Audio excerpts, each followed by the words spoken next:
الحمدللہ رب العالمین والصلاة والسلام علی سید الانبیاء والمرسلین اما بعد فاعوذ باللہ من الشیطان الرجیم بسم اللہ الرحمن الرحیم الصلاة والسلام علیک یا رسول اللہ وعلی آلک واصحابک یا حبیب اللہ الصلاة والسلام علیک یا نبی اللہ وعلی آلک واصحابک یا نور اللہ۔ میٹھے میٹھے اسلامی بھائیوں، درود پاک پڑھنے کے بے شمار فضائل و برکات ہیں۔ مصطفیٰ جان رحمت شمع بزم ہدایت صلی اللہ تعالی علیہ وسلم کا فرمان عالی شان ہے کہ جو کوئی شخص مجھ پر ایک بار درود پاک پڑھتا ہے، اللہ تعالیٰ اس پر 10 رحمتیں نازل فرماتا ہے، اس کے 10 گناہوں کو مٹا دیتا ہے اور اس کے 10 درجات کو بلند فرماتا ہے۔ تو سبحان اللہ، ایک درود پاک پر اتنی برکتیں ہیں، تو جو کثرت سے درود پاک پڑھتے ہیں ان کو کتنی برکتیں نصیب ہوتی ہوں گی۔ تو ہم سب کو مل کر کثرت کے ساتھ درود پاک پڑھنے ہیں۔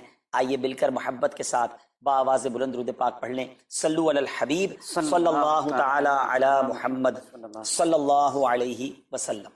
میٹھے میٹھے اسلامی بھائیو، آج جو ہمارا بیان کا موضوع ہے کہ رمضان کا استقبال کیسے کیا جائے، رمضان کی پریپریشن کیسے کی جائے۔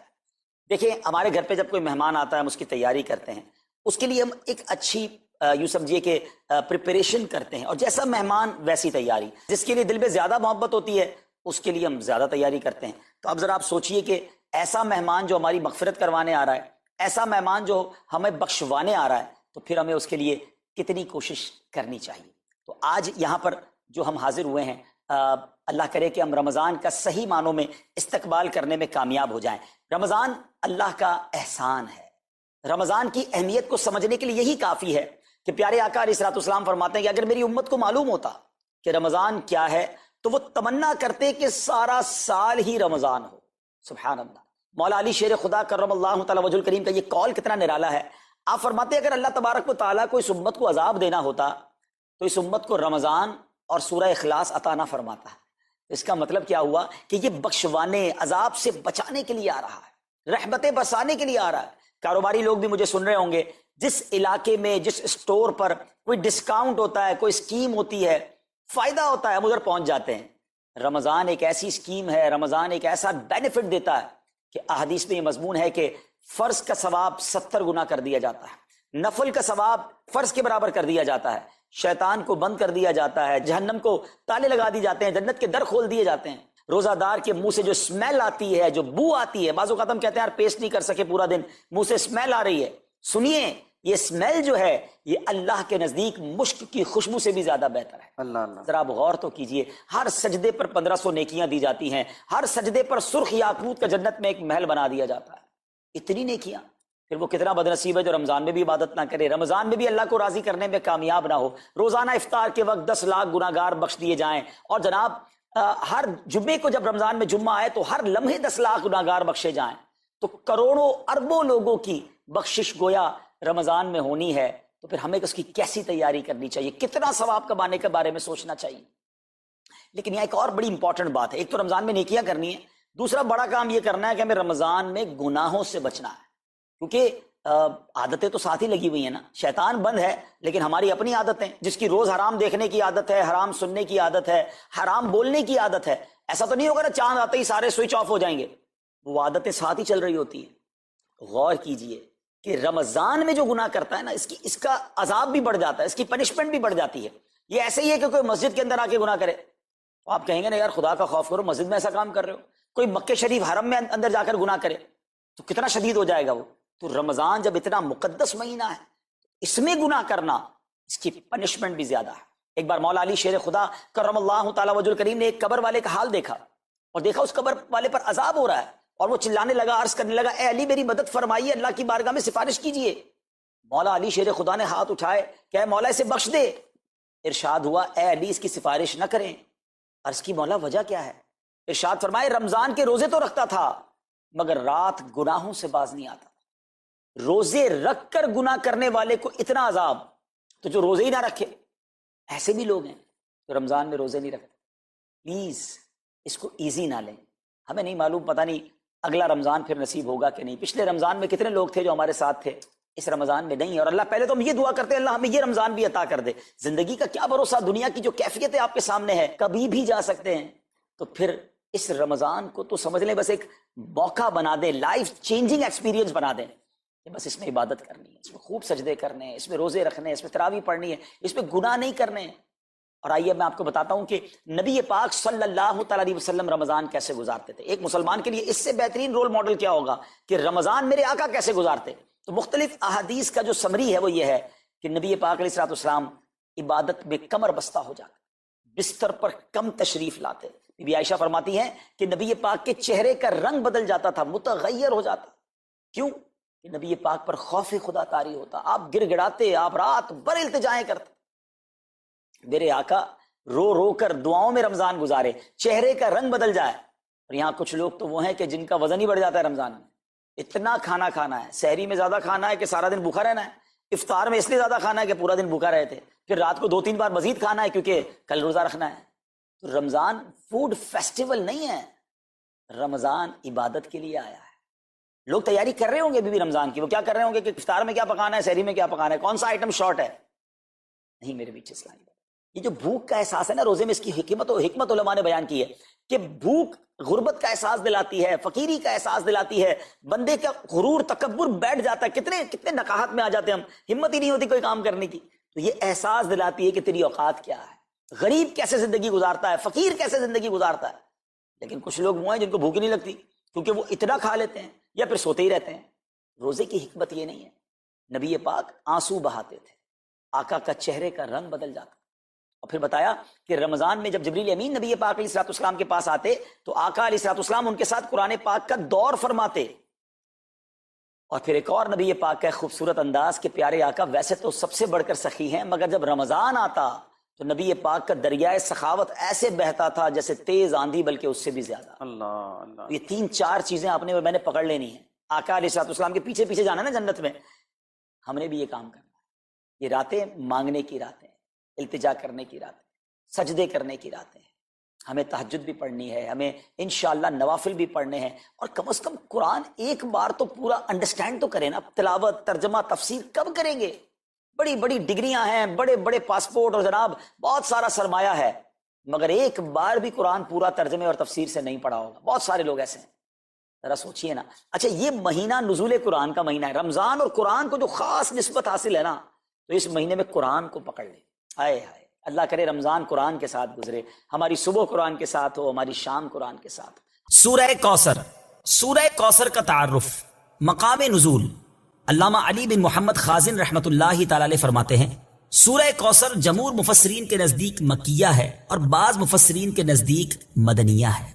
آیات، کلمات اور حروف کی تعداد، اس صورت میں 1 رکوع، 3 آیتیں، 10 کلمے اور 42 حروف ہیں۔ کوثر نام رکھنے کی وجہ، کوثر سے دنیا اور آخرت کی بے شمار خوبیاں مراد ہیں، اور جنت کی ایک نہر کا نام بھی کوثر ہے۔ اس سورت کی پہلی آیت میں یہ لفظ موجود ہے، اس مناسبت سے اسے سورہ کوثر کہتے ہیں۔ سورہ کوثر کے مضامین، اس سورت کا مرکزی مضمون یہ ہے کہ اس میں اللہ تعالیٰ نے اپنے حبیب صلی اللہ تعالی علیہ وآلہ وسلم کی مدحت بیان فرمائی ہے، اور اس میں یہ مضامین بیان ہوئے ہیں۔ نمبر 1، اس کی پہلی آیت میں اللہ تعالیٰ کے اس فضل و احسان کا بیان ہے جو اس نے اپنے حبیب صلی اللہ تعالی علیہ وسلم پر فرمایا۔ نمبر 2، دوسری آیت میں نبی کریم صلی اللہ تعالی علیہ وسلم سے فرمایا گیا کہ اللہ تعالیٰ کے فضل و احسان کے شکریے میں نماز پڑھتے رہیں اور قربانی کریں۔ نمبر 3، تیسری آیت میں فرمایا گیا کہ جو اللہ تعالیٰ کے حبیب صلی اللہ تعالی علیہ وآلہ وسلم کا دشمن ہے وہی ہر خیر سے محروم ہے۔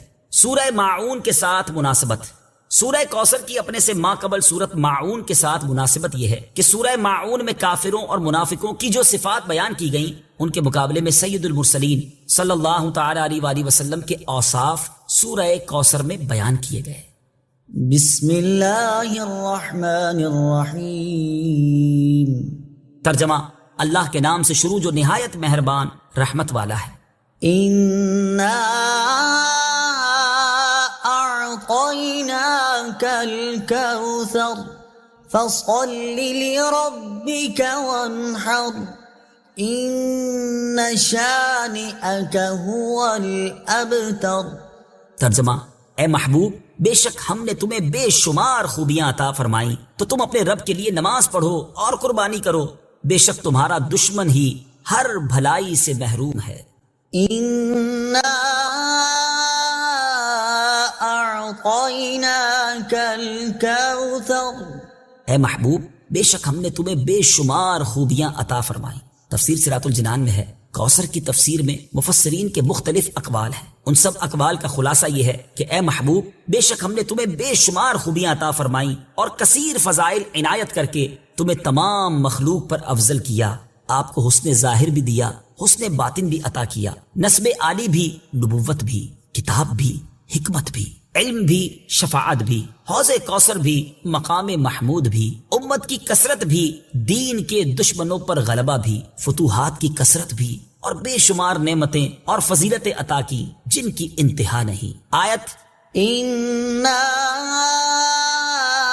أعطيناك الكوثر سے حاصل ہونے والی معلومات، اس سے 5 باتیں معلوم ہوئی۔ نمبر 1، اللہ تعالیٰ نے اپنے حبیب صلی اللہ تعالی علیہ وآلہ وسلم کو کوثر عطا کر دی ہے، کیونکہ یہاں یہ نہیں فرمایا گیا کہ ہم آپ کو کوثر عطا کریں گے، بلکہ یہ فرمایا کہ بے شک ہم نے آپ کو کوثر عطا کر دی۔ نمبر 2، اللہ تعالیٰ کی اپنے حبیب صلی اللہ تعالی علیہ وآلہ وسلم پر یہ عطا ان کے نبی اور رسول ہونے کی وجہ سے نہیں، بلکہ آپ علیہ الصلوۃ والسلام کی ذات کی وجہ سے ہے، جو شان محبوبیت کی صورت ہے، کیونکہ یہاں یہ فرمایا أعطيناك، ہم نے آپ کو عطا فرمائی، یہ نہیں فرمایا کہ اعطینا الرسول یا اعطینا النبی۔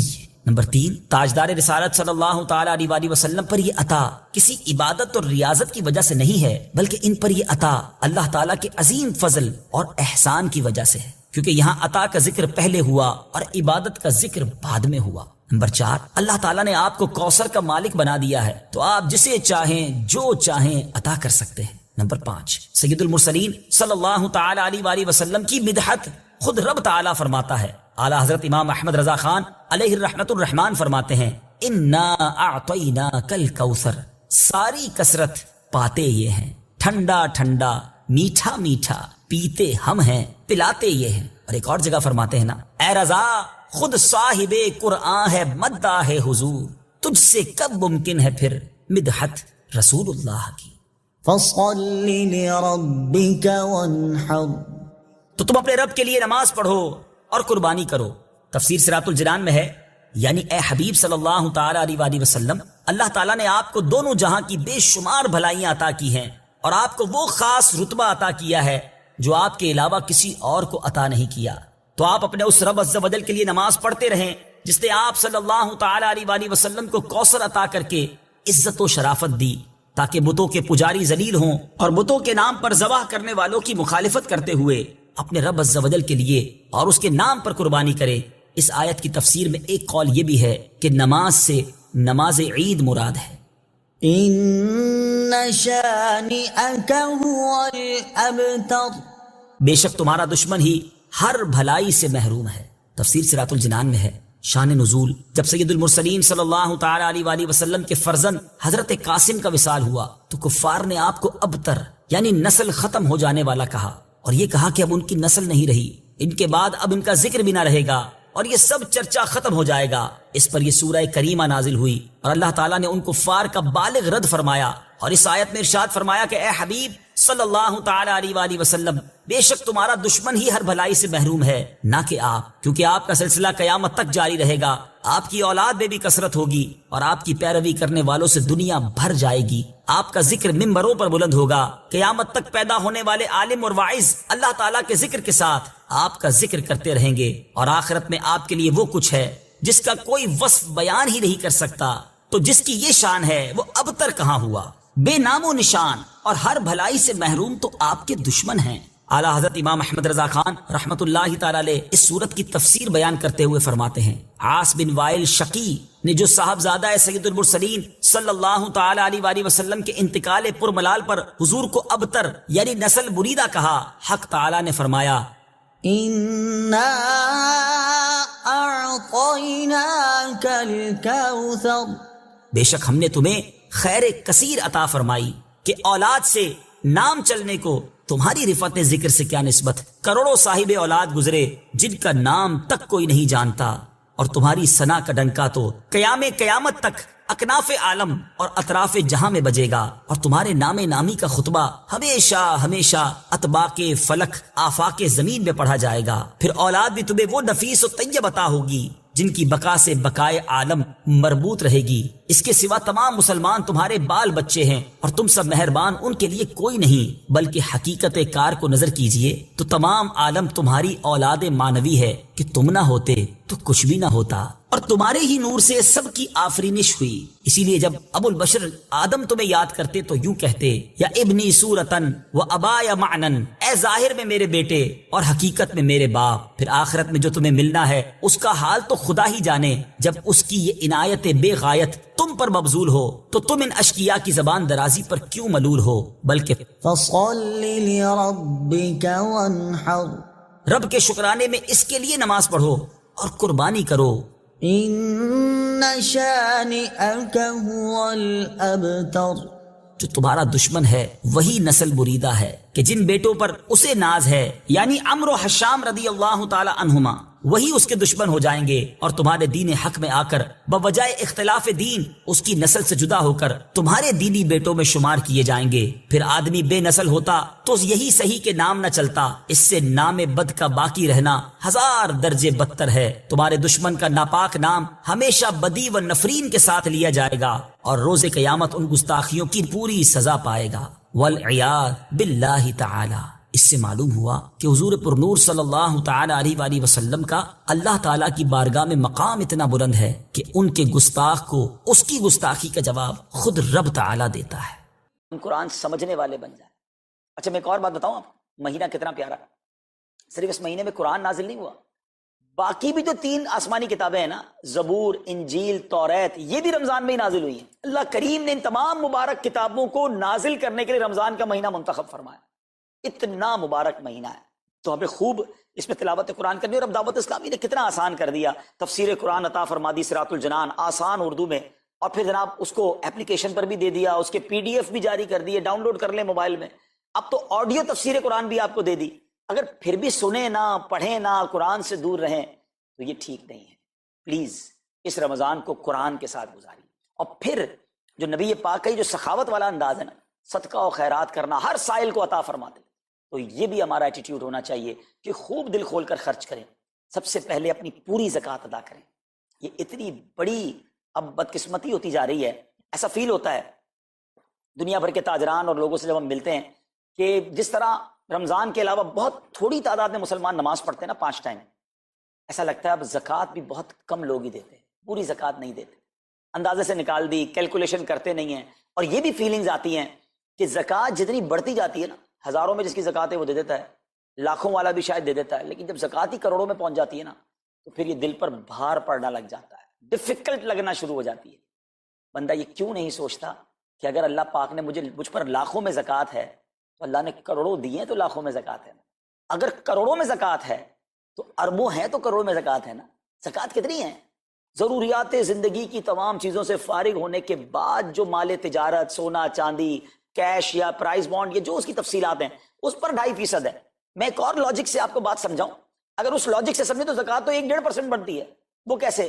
ہم سب کے گھر نکل گئے، اس پہ زکوٰۃ نہیں ہے، ہماری گاڑیاں نکل گئیں، اس پہ زکوٰۃ نہیں ہے، جن کی فیکٹریاں ہیں وہ فیکٹریاں بھی مائنس کر دی گئیں، جن کی دکانیں ہیں وہ دکانیں بھی مائنس ہو گئیں۔ اچھا جناب، اس کے علاوہ اگر کرائے پہ کچھ پراپرٹی دی ہوئی ہے اس پر زکوٰۃ نہیں ہے۔ اگر ان سب پر زکوٰۃ ہوتی، یعنی جو کچھ میرے پاس ہے ان سب پر ہوتی تو کتنی زیادہ ہو جاتی، اور اتنی ساری چیزیں نکل گئیں تو پھر تو اگر ٹوٹل پر لگائیں تو 1-1.5% ہی بنتا ہے۔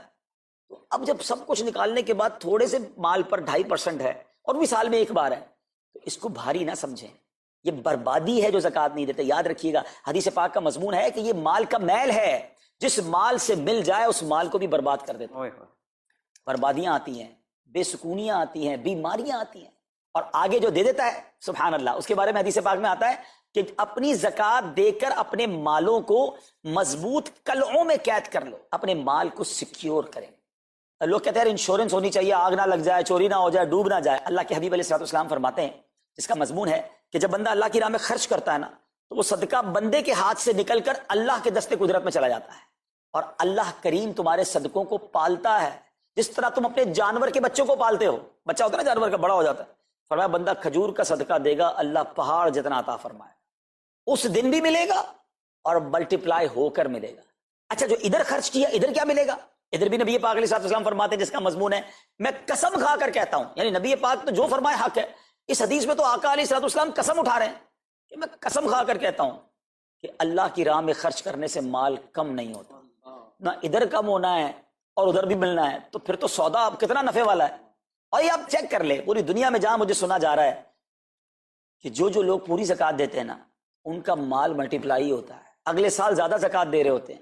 زیادہ زکوٰۃ کیسے ہو گئی؟ کیونکہ مال بھی بڑھ گیا، تو ادھر بھی بینیفٹ ہے ادھر بھی بینیفٹ ہے، نقصان کا سودا ہی نہیں ہے۔ پھر چاہتے ہو بلاؤں سے بچ جائیں تو روایتوں کا مضمون ہے کہ صدقہ بلا اور بندے کے بیچ میں آ جاتا ہے، بلا اترتی ہے صدقہ روک لیتا ہے، لڑائی کرتا ہے اس سے، اور بندے پر بلائیں اور پرابلمز اور ڈیفیکلٹیز آنے سے اسے روکتا ہے۔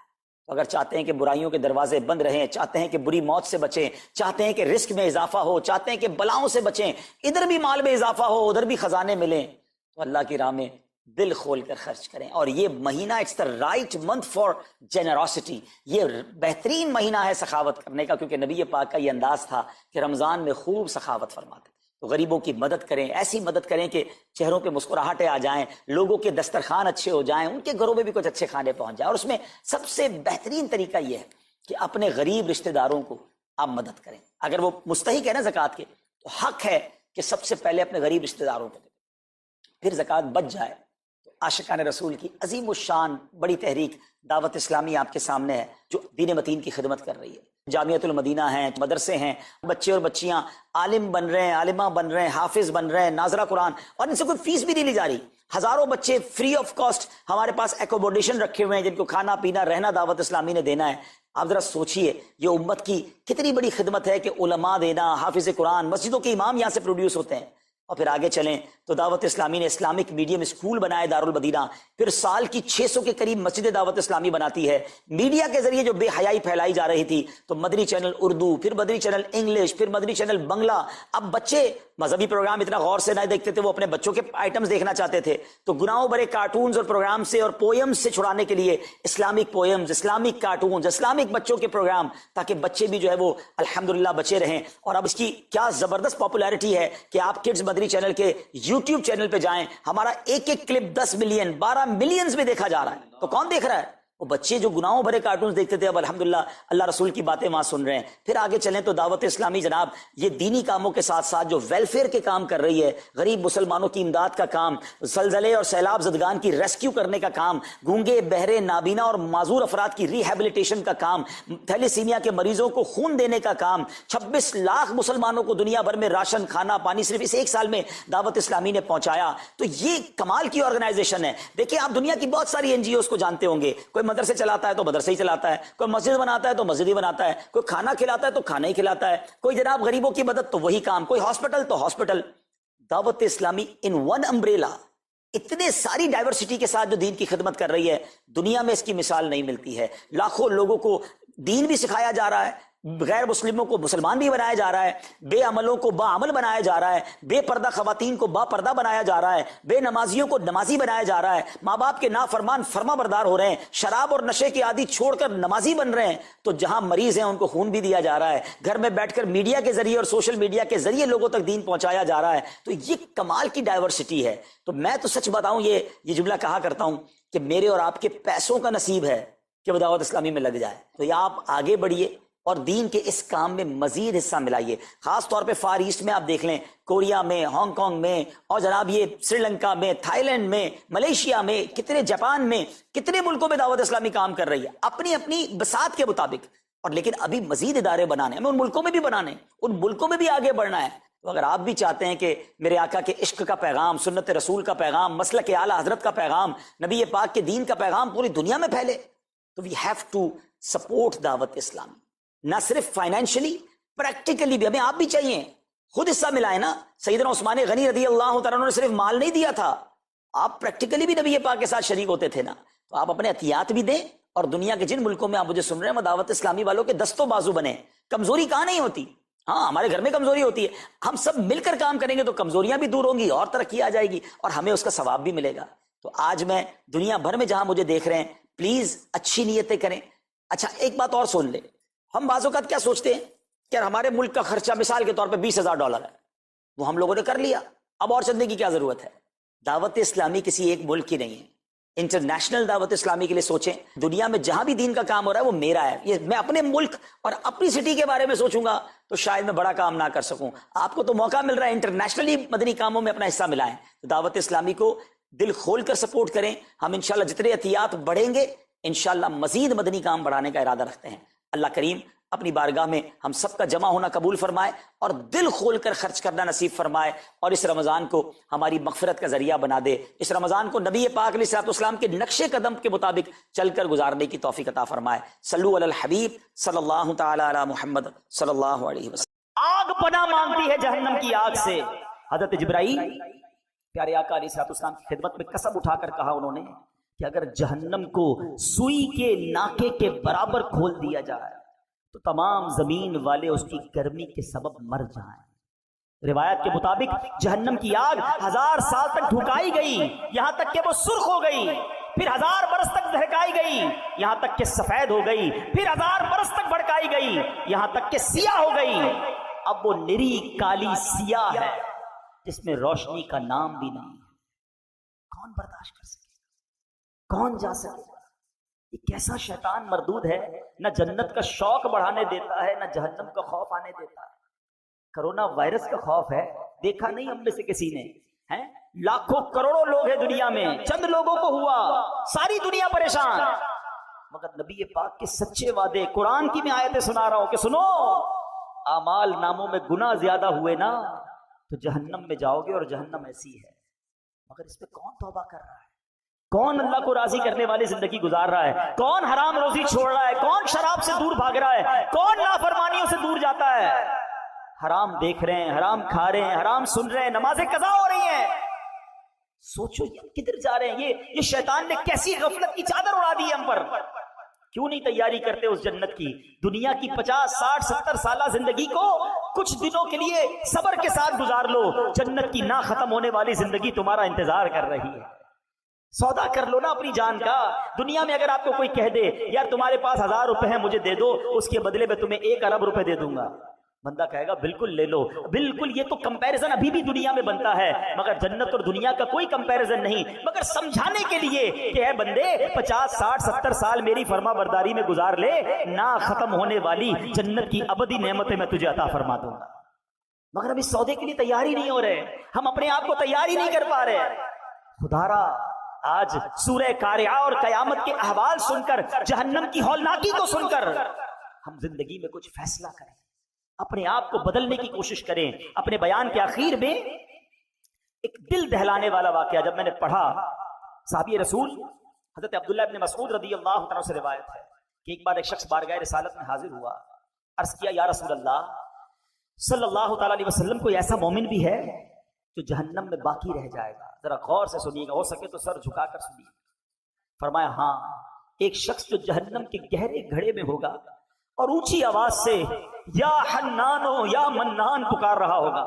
اس کی آواز بلند ہوگی، اس آواز کو حضرت جبرائیل سنیں گے، کہیں گے العجب العجب، عجیب بات ہے، عجیب بات ہے. پھر حضرت جبرائیل علیہ السلام اللہ عز و جل کے عرش کے سامنے حاضر ہوں گے، سر سجدے میں رکھ دیں گے. اللہ پاک فرمائے گا ارفع راسک یا جبرائیل، اے جبرائیل اپنا سر اٹھاؤ. حضرت جبرائیل علیہ السلام سر اٹھائیں گے، اللہ پاک فرمائے گا جبرائیل تم نے کیا عجیب چیز دیکھی ہے؟ عرض کریں گے یا اللہ میں نے ایک آواز سنی ہے، کوئی شخص جہنم کے گہرے گھڑے میں یا حنان یا منان پکار رہا. اللہ پاک فرمائے گا جبرائیل مالک یعنی داروغہ جہنم کے پاس جاؤ اور انہیں کہو کہ وہ بندہ جو یا حنان یا منان پکار رہا ہے اسے جہنم سے نکال لاؤ. حضرت جبرائیل علیہ السلام جہنم کے دروازے پر تشریف لے جائیں گے، دستک دیں گے، حضرت مالک باہر آئیں گے، حضرت جبرائیل علیہ السلام انہیں اللہ پاک کا حکم سنائیں گے. حکم سن کر حضرت مالک علیہ السلام جہنم کے اندر جائیں گے. ہمارے پیارے آقا علیہ الصلوۃ والسلام نے فرمایا جیسے ماں اپنے بچوں کو پہچانتی ہے، حضرت مالک ایسے ہی جہنم کو پہچانتے ہیں. اس کے باوجود آپ یا حنان یا منان کہنے والے شخص کو تلاش نہیں کر پائیں گے. باہر تشریف لائیں گے، حضرت جبرائیل سے عرض کریں گے اے جبرائیل جہنم نے گہرا سانس لیا ہے، اس لیے کون سی چیز پتھر ہے، کون سی چیز لوہا ہے اور کون انسان ہے اس کی پہچان نہیں ہو رہی. حضرت جبرائیل پھر اللہ کی بارگاہ میں سجدہ کریں گے. اللہ پاک ارشاد فرمائے گا اے جبرائیل سر اٹھاؤ. تم یا حنان یا منان کہنے والے کو کیوں نہیں لائے؟ جبرائیل عرض کریں گے مولا داروغہ جہنم حضرت مالک نے بھی معذرت کر لی ہے، کہتے ہیں جہنم نے سانس لیا ہے، اس کی وجہ سے پتھر لوہے اور انسانوں کے درمیان کوئی فرق نہیں بچا۔ اللہ گویا سبھی جل کر جس کو کہنا کوئلہ بن چکے، کسی چیز کی پہچان نہیں ہو پا رہی ہے۔ اللہ پاک فرمائے گا جبرائیل مالک سے کہو میرا بندہ جہنم کے فلاں گھڑے میں فلاں کونے میں اس طرح پڑا ہوا ہے۔ حضرت جبرائیل جہنم کے دروازے پر جائیں گے اور حضرت مالک کو یا حنان یا منان پکارنے والے کا پتہ بتائیں گے۔ حضرت مالک جہنم کے اندر جائیں گے تو دیکھیں گے ایک شخص ہے، اس کے پاؤں اس کی پیشانی کے ساتھ اور ہاتھ گردن کے ساتھ بندھے ہوئے ہیں اور جہنم کے سانپ بچھو اس کے ساتھ لپٹے ہوئے ہیں۔ حضرت مالک اس کی زنجیریں توڑ دیں گے اور جہنم سے نکال کر حضرت جبرائیل علیہ السلام کے حوالے کر دیں گے۔ حضرت جبرائیل اسے عرش الہی کے سامنے لے کر حاضر ہوں گے، سر سجدے میں رکھیں گے۔ اللہ پاک فرمائے گا اے جبرائیل سر اٹھاؤ۔ جبرائیل علیہ السلام سر اٹھائیں گے۔ اب اللہ پاک اس بندے سے فرمائے گا اے میرے بندے کیا میں نے تیری بہترین تخلیق نہیں کی تھی؟ کیا میں نے تیری طرف رسول نہیں بھیجے تھے؟ کیا ان رسولوں نے تمہیں میری کتاب نہیں سنائی تھی؟ کیا میرے رسولوں نے تجھے نیکی کا حکم نہیں دیا تھا؟ تجھے برائی سے منع نہیں کیا تھا؟ وہ بندہ ساری باتوں کو مانے گا، اقرار کرے گا یا اللہ تو نے میری بہت اعلیٰ تخلیق فرمائی، تیرے رسول بھی تشریف لائے، انہوں نے تیرے احکام بھی سنائے۔ اللہ پاک فرمائے گا پھر تو نے فلاں فلاں گناہ کیوں کیے؟ وہ عرض کرے گا یا اللہ میں نے اپنی جان پر ظلم کیا جس کی سزا میں مجھے جہنم میں ڈال دیا گیا۔ اللہ اس کے باوجود میری امید نہیں ٹوٹی، مجھے تیری رحمت سے امید تھی، اسی لیے میں یا حنان یا منان پکارتا رہا۔ مولا تو نے اپنے فضل سے مجھے جہنم سے نکالا ہے، یا اللہ مجھ پر رحم فرما دے۔ اللہ پاک فرمائے گا اے فرشتوں گواہ ہو جاؤ میں نے اس بندے پر رحم کیا اور اسے معاف کر دیا۔ رحمت دا دریا الہی ہر دم بغداد تیرا، جے قطرہ بخشے میں کم بڑھ جاوے میرا، عدل کرے تے تھر تھر کمبن اچھیا شانہ والے، فضل کرے تو بخشے جا سک میں ورگے منہ کالے۔ تجھے واسطہ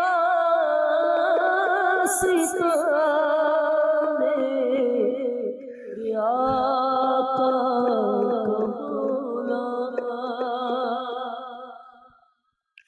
تجھے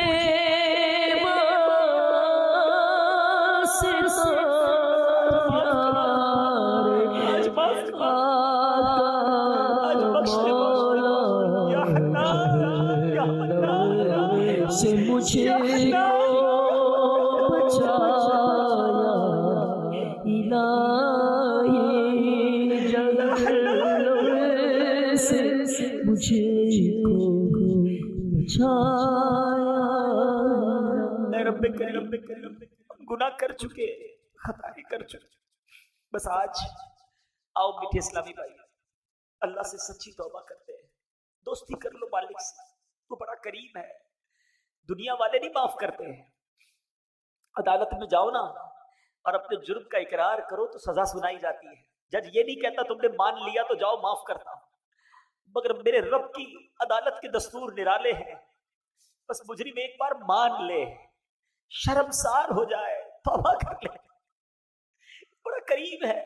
دیکھو نا میں نے اور آپ نے کتنی بار اپنی ماں کی بات نہیں مانی، مگر جب بھی ماں کے پاس گئے اس کے پیر پکڑ لیے، اس کو لجاجت کے ساتھ روتے ہوئے منایا، ماں نے سینے لگایا نا۔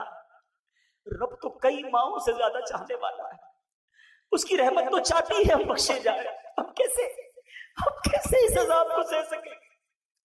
ہم جہنم میں کیسے جا سکیں گے؟ ہم قیامت کی ہولناکی کیسے برداشت کر سکیں گے؟ بس اب ایک ہی طریقہ ہے کہ رب راضی ہو جائے، ورنہ ہمارے پاس کوئی آسرا نہیں ہے، ہمارے پاس اور کوئی طریقہ نہیں ہے۔ اگر اللہ ناراض ہو گیا نا پھر کچھ بھی نہیں بچے گا، اور رب راضی ہونا چاہیے، اور رب کی رضا یہ ہے کہ بندہ اس سے معافی مانگے، اس سے توبہ کرے اور آئندہ گناہ نہ کرنے کا پکا ارادہ کرے۔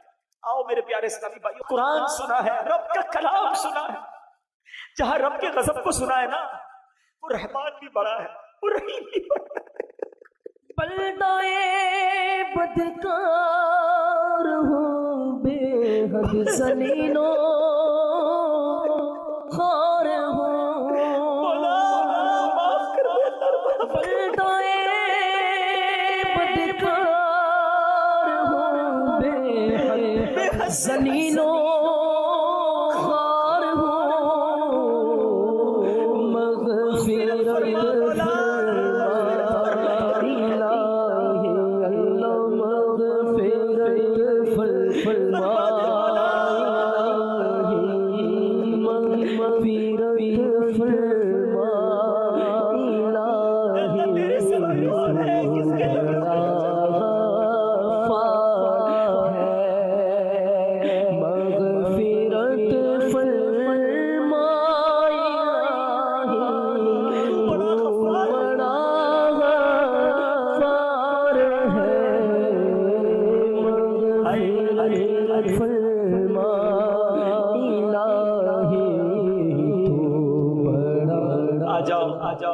آ جاؤ اللہ کی رحمت آج اس سے دوستی کر لو. اگر میرا کوئی ایسا بھائی بیٹھا ہے جو نمازیں قضا کرتا ہے، توبہ کر. بس اب سچی پکی نیت کر لو کہ آج کے بعد نماز قضا نہیں کروں گا. اگر کوئی حرام کماتا ہے دیکھو چھوڑ دو اسے، توبہ کر لو، اللہ تمہیں غیب سے حلال دے گا. بس سچی نیت کر لو، رب نے جو نصیب میں لکھا ہے وہ مل کر رہے گا. حرام کمانا چھوڑ دو، حرام کھانا چھوڑ دو، حرام صحبتیں چھوڑ دو، گندی چیزیں دیکھنا چھوڑ دو، سننا چھوڑ دو. ہم کمزور ہیں، یہ بھی ہم اللہ سے ہی کہیں گے نا، یا اللہ میں پہلے بھی توبہ کی، پھر گناہ میں پڑ گئے، آج پھر توبہ کرتا ہوں، پھر توبہ کرتا ہوں. بس تم توبہ پر استقامت بھی دے دے. پتہ نہیں کب دنیا سے چلا گیا اور وہاں مارا گیا، وہاں پکڑا گیا تو میرا بنے گا کیا؟ اے اللہ اس کمزور بندے پر رحم کر اور آج سچی توبہ عطا کر، آج سچی پکی توبہ عطا کر. اور یہ دعوت اسلامی ہے پیارے اسلامی بھائی، جو ہمیں ہماری آخرت کی تیاری کرواتی ہے. ہم کچھ بھی کر لے قیامت تو آئے گی نا، حساب کتاب تو ہوگا نا، اس سے بچ کوئی نہیں سکتا. مگر آج جس تفصیل سے ہم نے قیامت کا ذکر سن لیا، جس طرح کا یہ حالات ہوں گے، ہم تو بڑے کمزور ہیں، ہمارا کیا بنے گا؟ ہاں اللہ راضی ہوا، اللہ کے حبیب راضی ہوئے تو انشاءاللہ قیامت میں بھی لواء الحمد تلے اٹھنا نصیب ہو جائے گا.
آج سچی پکی توبہ کرنی ہے. توبہ کیا ہے؟ توبہ کے 3 ارکان ہیں. ایک، بندہ شرمندہ ہو جائے، مانے میں گناہگار ہوں، ندامت کرے، کہے اللہ کو غلطی ہو گئی، مانتا ہوں مالک مجرم. دوسرے نمبر پر اب گناہ نہ کرنے کا پکا ارادہ. تیسرا، اس وقت موجودہ یہ گناہ چھوڑ دے. یہ نہ سوچو کہ میں توبہ کروں گا پھر گناہ کر لوں گا، یہ بھی شیطان کا وار ہے. ہمارا کام توبہ کرنا ہے. انشاءاللہ رب کریم ہمیں توبہ پر استقامت بھی وہی عطا فرمائے گا. اللہ پاک عمل کرنے کی توفیق عطا فرمائے.